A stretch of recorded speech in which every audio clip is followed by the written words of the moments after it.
Anyway, so phenol की chemical properties पढ़ते हैं भाई जल्दी से।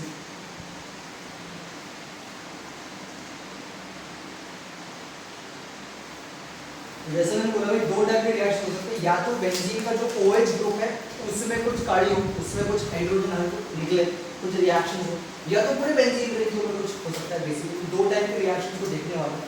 सबसे पहले अपन बात कर लेते हैं रिएक्शंस ऑफ OH ग्रुप। जो फिनॉल का जो OH ग्रुप है उसके रिएक्शन देखने वाले हैं। इसमें से सबसे पहला जो है दैट इज एसिडिक कैरेक्टर।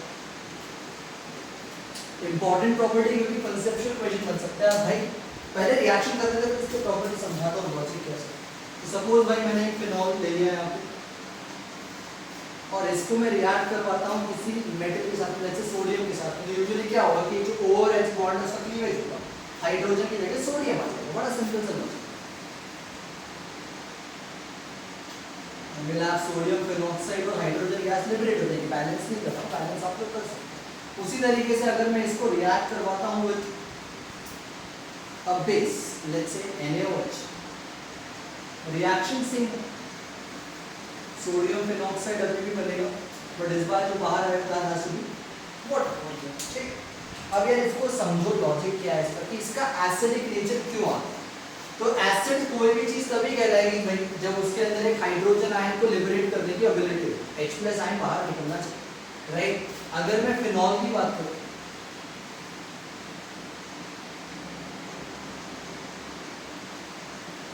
तो इसके पास एक एबिलिटी है भाई कि सपोज इसके पास यहाँ पे दो लोन पेयर, इस टाइप से फिनॉल के पास दो लोन पेयर। भाई एक लोन पेयर अगर इस रिंग के ऊपर डीलोकलाइज हो गया, देन ऑक्सीजन में लगवा है पॉजिटिव चार्ज, दो इलेक्ट्रॉन है, तो भाई एक रेजोनेंस स्ट्रक्चर डेवलप हो सकता है इस टाइप।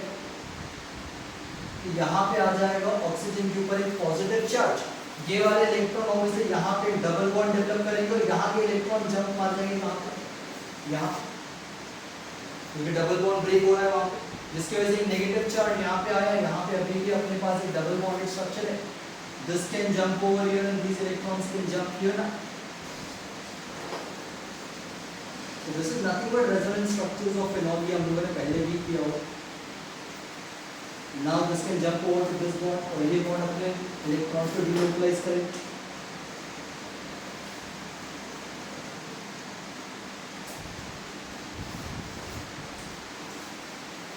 यहाँ पे आएगा negative charge and finally this bond can go back to oxygen.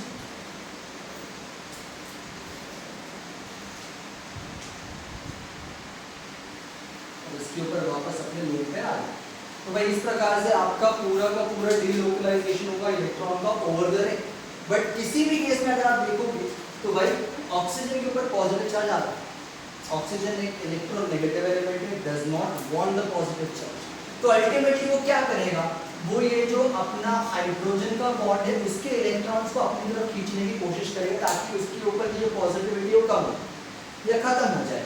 By doing so ये वाला जो बॉन्ड है ये वीक हो जाएगा, क्योंकि सारे के सारे electron will be towards oxygen atom और ये जो हाइड्रोजन एटम है this will be very easily free to be removed out from phenol structure. Rather ये किसके अंदर कन्वर्ट हो जाएगा, फिनॉक्साइड आयन के अंदर कन्वर्ट हो जाएगा।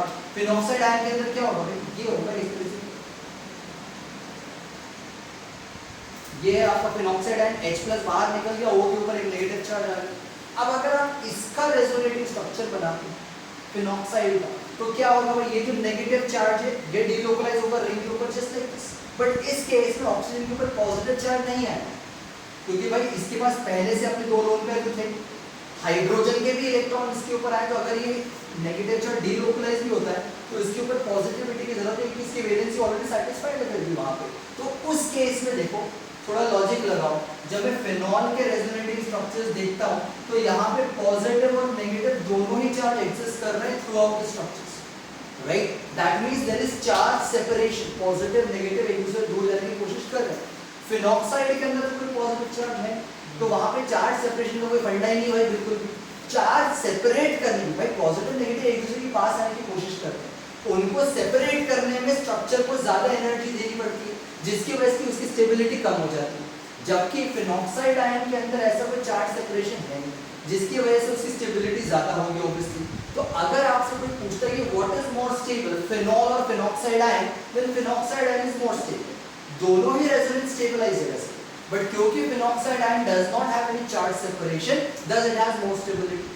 Phenol needs to have charge separation, जिसकी वजह से उसकी स्टेबिलिटी कम हो जाएगी. बट देन अगर आपसे कोई पूछता है कि भाई फिनॉल क्या एक एसिड है कि नहीं, बिल्कुल एक एसिडिक नेचर रहता है उसका, क्योंकि इस पॉजिटिव चार्ज के कारण that electron will be more shifted towards oxygen atom, thus liberating this hydrogen atom pretty easy. तो भाई हम बोल सकते हैं phenol is acidic in nature. तो यहाँ पे दिख भी रहा है कि भाई यहाँ पे जो हाइड्रोजन एटम है वो बाहर लिबरेट हो पा रहा है वहां से, which shows that it is actually acidic in nature. तो फिनॉल एसिडिक इन नेचर है कि नहीं है, that is how you are answer that. Is phenol more stable than phenoxide ion? No, वो भी आपको ऐसे ही आंसर करना पड़ेगा on the basis of resonance stability and charge separation. तो इसका पूरा स्ट्रक्चर बनाना है, आपको बनाना है. मतलब केयर फिनॉक्साइड का. हां, फिनॉक्साइड कंपेयर करके दिखाना पड़ेगा आपको कि चार्ज सेपरेशन क्यों कैसे नहीं आ रहा. आया समझ में कि बहुत सिंपल सी प्रॉपर्टी है. बट देन अगर कोई आपसे पूछता है फिनॉल एसिडिक है, तो क्या फिनॉल और कार्बोक्सिलिक एसिड की अगर मैं बात करूं तो दोनों में ज्यादा एसिडिक कौन है? Then carboxylic acid definitely has to be more acidic. Though it's a organic acid, बहुत वीक होता है, बट फिनॉल से ज्यादा एसिडिक है. क्यों? क्योंकि वहां पे भाई आपके पास Ka आ जाता है. और इस Ka एसिडिक डिसोसिएशन कौन से पिछले साल आयनिक में पढ़ा हुआ है भाई. तो उसके अंदर रेजोनेंस स्टेबिलिटी, एसिडिक आयन का रेजोनेंस स्टेबिलिटी आपको पढ़ाया हुआ है भाई मैंने, किस तरह से स्टेबलाइज होता है. उसके ऊपर उसके पास Ka भी होता है, जिसकी वजह से वहां पे डिसोसिएशन ज्यादा होता है. तो भाई carboxylic acid, acidic acid is more acidic then phenol. आप इस तरीके से बता सकते हो.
समझ के करो.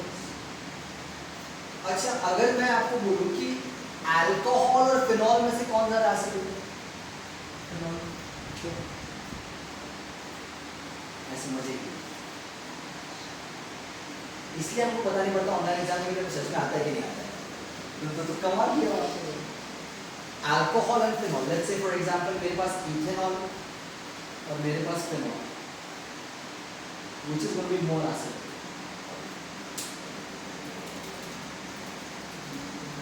ऐसे आते हैं क्वेश्चन बोर्ड एग्जाम में, कंसेप्चुअल क्वेश्चंस.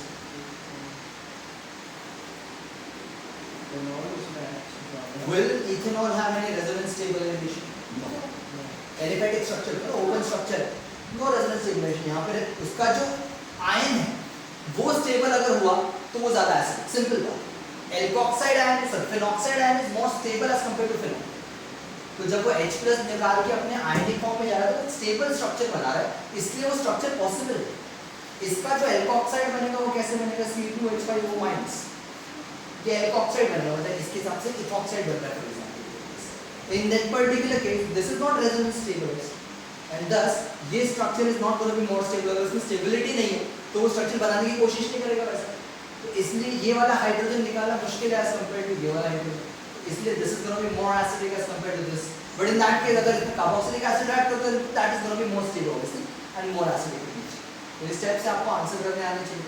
अच्छा, इसके ऊपर एक और चीज यार, मैंने इसके ऊपर एक लगा दिया NO2 यहाँ पे सपोज, और एक और फिनॉल ले लेते हैं. और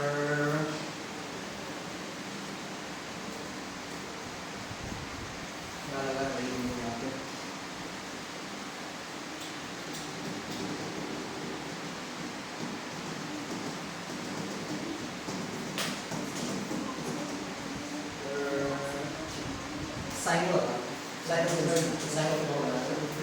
हाँ भाई दोनों केस में कौन ज्यादा एसिडिक होगा? नाइट्रोफिनॉल की साइनोफिनॉल व्हिच इज मोर एसिडिक।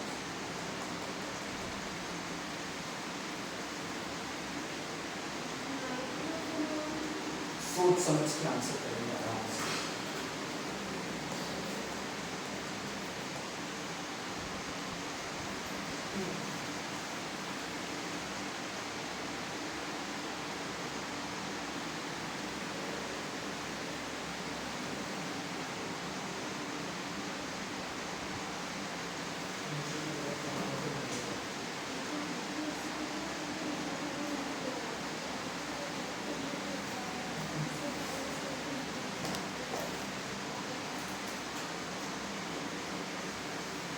इसका NH2 बेटर इलेक्ट्रॉन। अच्छा NO2 और NH2 किस टाइप के ग्रुप से दोनों?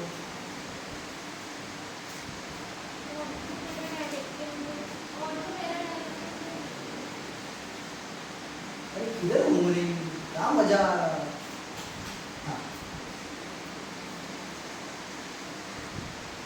NO2 या नाइट्रोफिनॉल का सॉरी नाइट्रोबेंजीन का क्या हम लोगों ने रेजोनेंस स्ट्रक्चर देखा? एनिलीन का देखा है? दोनों का देखा। क्या डिफरेंस है दोनों स्ट्रक्चर अगर आपको याद हो तो जल्दी नहीं बताएंगे खत्म करना। अच्छा देखे बताएंगे। अच्छा चलो बना के देखेंगे। नहीं वो नहीं होता देख क्या होता है दोनों का किया है फिनॉल का किया है और नाइट्रोबेंजीन का भी किया हुआ है और एनिलीन व्हिच इज अमीनोबेंजीन का भी किया हुआ है। तो वही नाइट्रो ग्रुप जो होता है वो एक इलेक्ट्रॉन विथड्रॉइंग ग्रुप होता है क्योंकि NO2 के ऊपर हमेशा एक पॉजिटिव चार्ज है तो वो रिंग में से इलेक्ट्रॉन को बाहर निकालता है। It's a deactivator to be precise pesticide word use किया। जबकि जो अमाइन ग्रुप होता है इसमें नाइट्रोजन के ऊपर ऑलरेडी लोन पेयर होता है मतलब that can donate the electron into the ring. तो it's electron releasing group that is going in activator ring को एक्टिवेट कर रहा है इसको। अब यार अगर मैं OH के कंपैरेटिवली बात करूं दोनों के एसिडिक स्ट्रेंथ को कंपेयर करना है मुझे। एसिडिक स्ट्रेंथ तभी आएगी जब वो करस्पॉन्डिंग अपने फिनॉक्साइड आयन बनाएंगे पहले। फिनॉक्साइड आयन बनेगा तो रिंग के ऊपर कैसा चार्ज रहेगा? नेगेटिव चार्ज रहेगा। अब अगर मेरे पास एक NO2 लगा हुआ है which is an electron withdrawing group तो वो जो एक्सेस नेगेटिविटी है उसको बाहर निकालने की कोशिश करेगा। अगर एक्सेस नेगेटिविटी रिंग में से बाहर आएगी तो रिंग स्टेबल बनेगा। फिर आपको जाना सिंपल बात है भाई रिंग के ऊपर नेगेटिविटी मतलब कार्बन के ऊपर नेगेटिव चार्ज है। कार्बन खुद एक इलेक्ट्रोनेगेटिव एलिमेंट है वैसे तो वो नहीं चाहता है कि उसके ऊपर नेगेटिव चार्ज है तो अगर कोई चीज उससे नेगेटिव चार्ज को बाहर निकाल सकती है तो वो खुश रहता है बेसिकली। यहाँ पे कैसा होगा रिंग के ऊपर नेगेटिव चार्ज और ये वाला लोन पेयर भी रिंग के पास ही जाएगा तो उसके कारण जो रिंग का जो फिनॉक्साइड आयन की स्टेबिलिटी वो और कम हो जाएगी वहाँ जिसकी वजह से ये वाला स्ट्रक्चर बनना मुश्किल है मेरे क्योंकि उसका जो आयन है उसकी स्टेबिलिटी कम इसके आयनिक फॉर्म की स्टेबिलिटी ज्यादा है। That is why I would say that nitrophenol is going to be more acidic as compared to aminophenol. आया समझ में आया? तो भाई अगर मेरे पास एक इलेक्ट्रॉन विथड्रॉइंग ग्रुप है दिस विल इंक्रीज एसिडिटी ये एसिडिक नेचर बट जबकि एक इलेक्ट्रॉन रिलीजिंग ग्रुप जो होता है this will decrease the acidic nature ये एसिडिक स्ट्रेंथ को कम कर देगा। बस ये पता होना चाहिए कि इलेक्ट्रॉन विथड्रॉइंग ग्रुप कौन सा इलेक्ट्रॉन रिलीजिंग ग्रुप कौन सा वो पता होना चाहिए। बस इलेक्ट्रॉन विथड्रॉइंग ग्रुप मतलब जिसके ऊपर एक ऐसा एटम लगा हुआ है जिसके ऊपर एक पॉजिटिव चार्ज आ सकता है।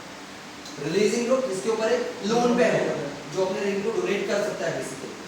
हाँ अब इसके अंदर अगर मैं एक क्वेश्चन पूछ लूं आपसे कुछ वेरिएबल देखो ऐसे क्वेश्चन आते हैं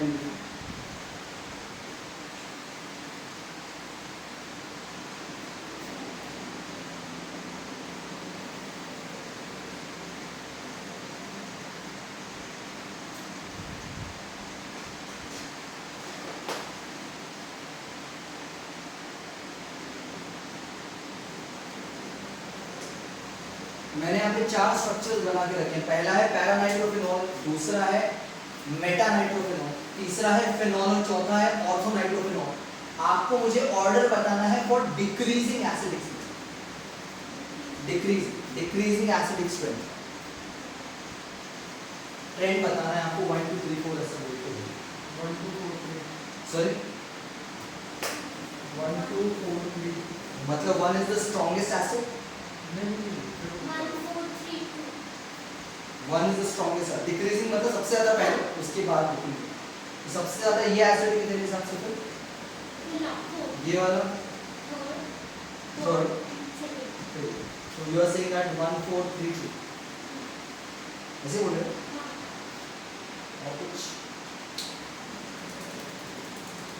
तो इसके हिसाब से जो मेटानाइट्रोफिनॉल है that is the least acidic in this group. भाई देखो लॉजिक बनाना है थोड़ा सा, और सोचो थोड़ा सा एसिडिक स्ट्रेंथ कहाँ आएगी, कैसे आएगी और किसके कारण आती है वो सोचो। किसके कारण आती है एसिडिक स्ट्रेंथ? आयन की स्टेबिलिटी। आयन की स्टेबिलिटी, आयन सबसे ज्यादा स्टेबल कब होगा वो सोचो। सबसे ज्यादा स्टेबल देखो यहाँ,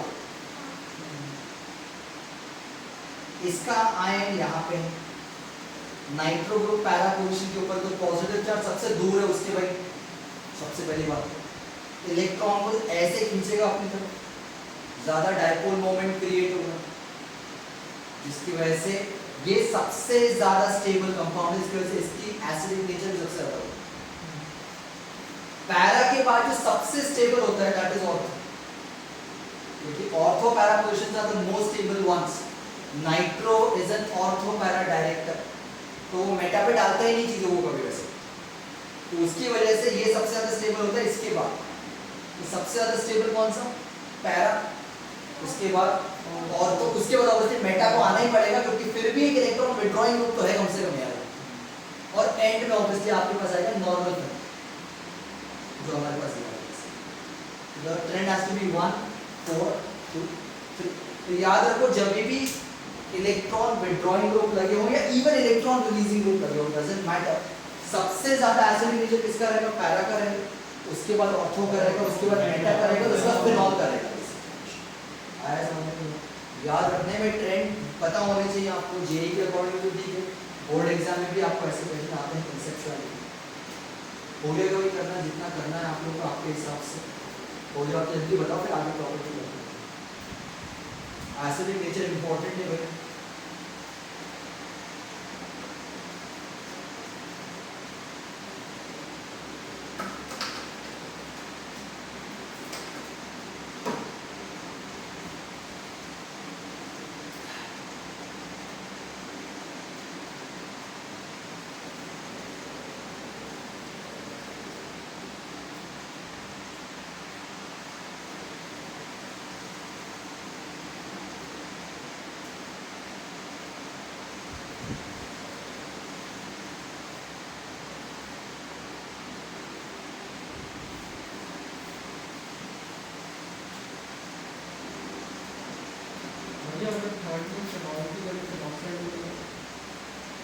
आयन के अंदर कैसे एसिड नेचर है?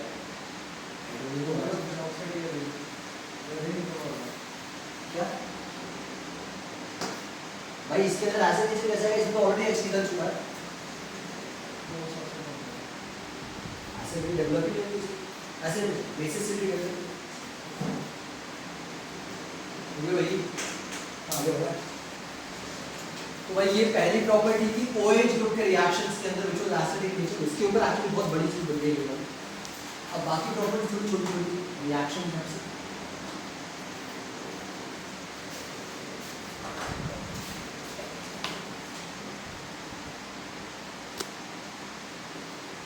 The next one is reaction with zinc. Zinc dust के फॉर्म में होता है भाई, पाउडर्ड फॉर्म में होता है वैसे भी।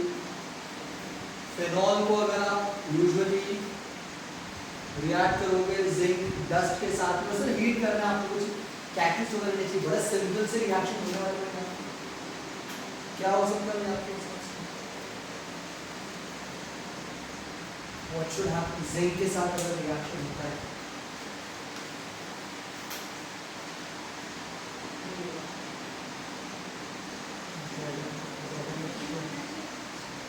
किया हुआ है हमने और भाई जिंक रिंग पे तो जाएगा ही। ZnH2 हो गया ना। जिंक ऑक्साइड के फॉर्म बाहर निकाल दो ऑक्साइड हाइड्रोजन भाई कर हाइड्रोजन फिनॉल के मतलब बेंजीन कन्वर्ट कर देगा बेसिकली। तो अगर कोई आपको बोलता है फिनॉल को बेंजीन में कन्वर्ट करना this is a very simple reaction that you can conversion के अकॉर्डिंग आप कर सकते हो। याद रखने में ज्यादा सिंपल सा रिएक्शन है।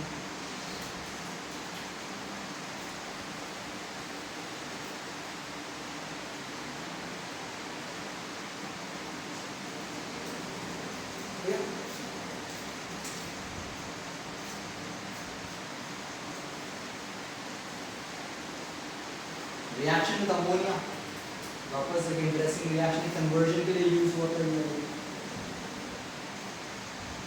फिनॉल को आपको रिएक्ट करना है with ammonia obviously in the presence of anhydrous ZnCl2 zinc chloride eight somewhere around 675 kelvin 675 kelvin के आसपास का टेंपरेचर होता है। कन्वर्जन के लिए इसमें बोला याद रख सकते हैं आप लोग ये कन्वर्ट करेगा इसको एनिलीन के अंदर वाटर बाहर निकलेगा तो NH3 उसमें से NH2 ग्रुप आ जाएगा और H2 बाहर आ जाएगा। तो फिनॉल को अगर आपको एनिलीन में कन्वर्ट करना है which is benzamine you guys can use this reaction.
Next करेंगे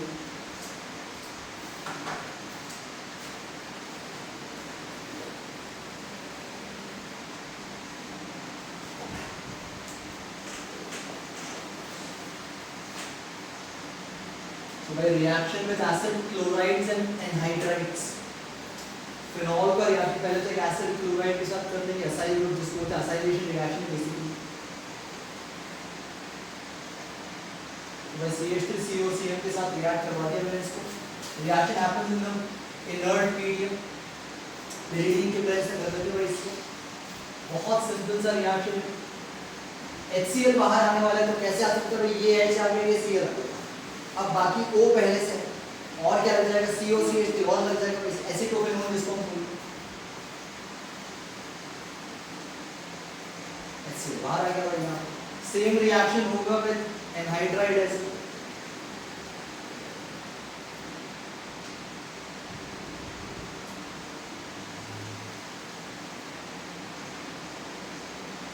इस टाइप से मैंने एनहाइड्राइड ले लिया यहाँ वापस सेम आपका प्रिलिम के बेस में करवा सकते हो आप रिएक्शन सेम होने वाला है।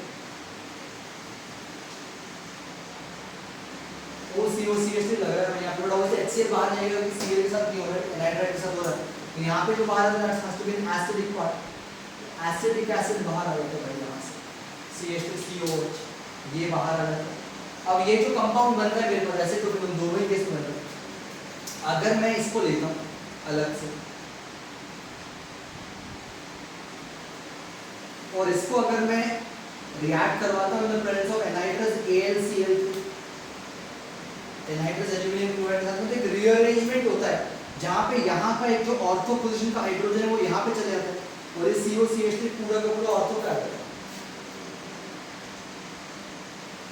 तो एक आ जाएगा OH and will get COCH3 ortho पे पर जब ऑर्थो पे बनता है तो पैरा पे भी बनेगा साथ में तो एक पैरा कंपाउंड भी डेवलप हो जाएगा आपके पास यहाँ।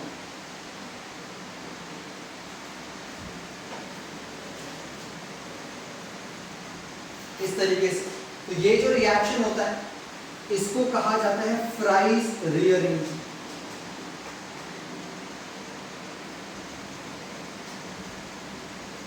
सिर्फ ऐसे दो वेरिएबलों के लिए हो रहा है नाइट्रस ANCO की प्रेजेंस में कि ortho para phenoxy oxygen develop कर रहा है वहां पे।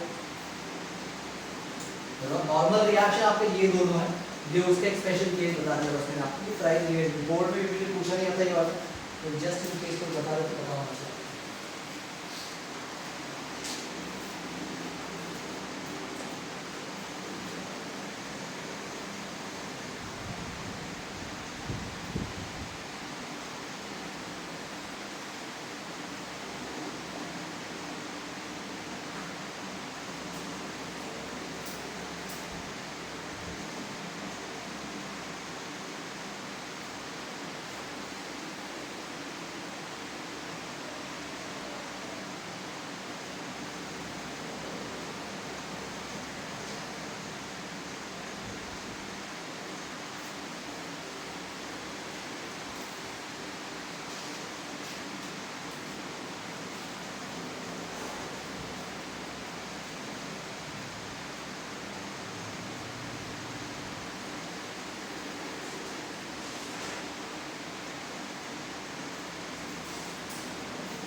इसमें दो और रिएक्शन बचता है, तो OH ग्रुप के रिएक्शन कंप्लीट होंगे तो बेंजीन ग्रुप के रिएक्शन होंगे।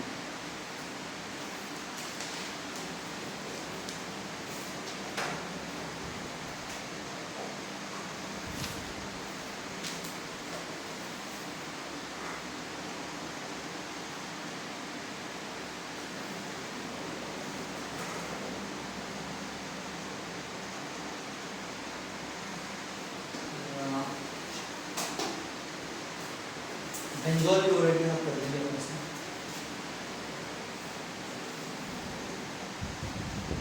Phenol reacts with benzoyl chloride with C6H5 OCl. This is what benzoyl chloride is all about. Reaction takes place in the presence of a base NaOH की presence में reaction हो रहा है।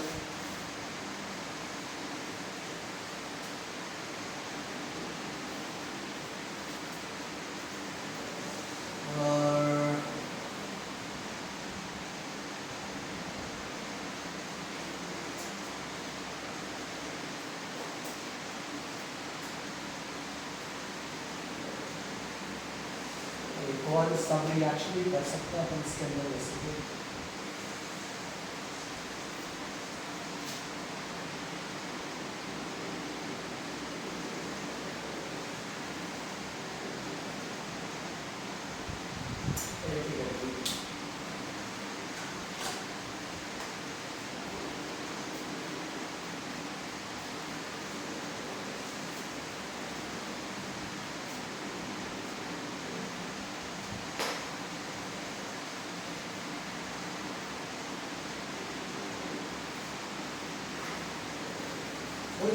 क्या हुआ?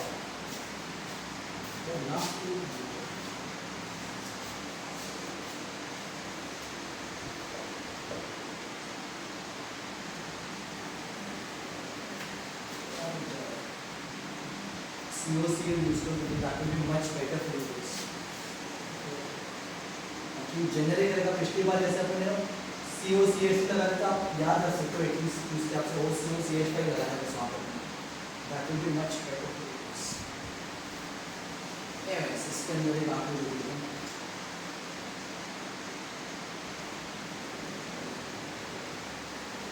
So reaction with Grignard reagent.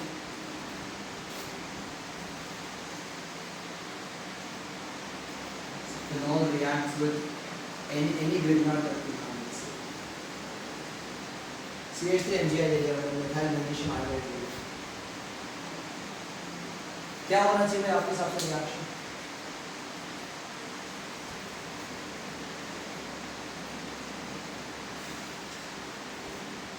जो वाला बताया हुआ आपको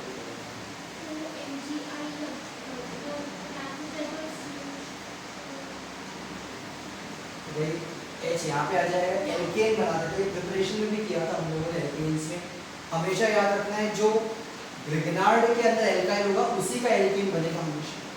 अगर यहाँ पे इथाइल होती तो फिर इथेन बनेगा, यहाँ पे सिर्फ मिथाइल है, ये कन्वर्ट हो जाएगा मीथेन के अंदर, और ये जो MgI है पूरा का पूरा O के साथ आ जाएगा। तो आप इसको लिखोगे कहीं तो आप इसको ऐसे लिखोगे,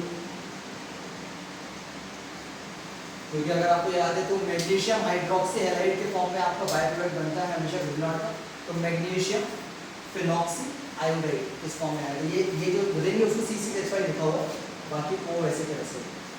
ये बड़ा सिंपल सी reaction.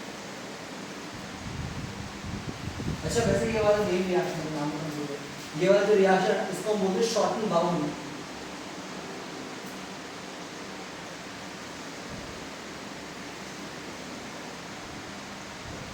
Benzoyl chloride shorten bound में मेन रिएक्शन है नीचे वाला, नीचे तो लिखना होगा।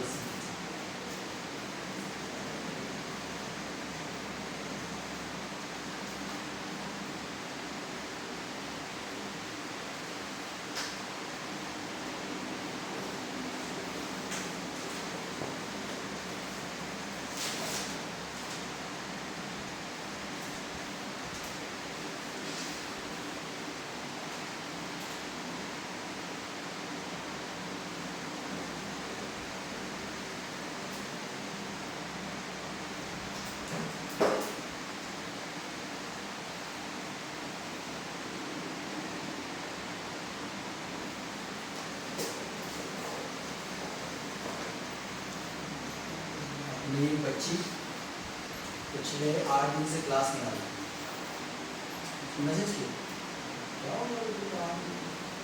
तो भैया हम लोग घूमने गए थे, now my report is positive. DB dB नहीं जाना, अभी गए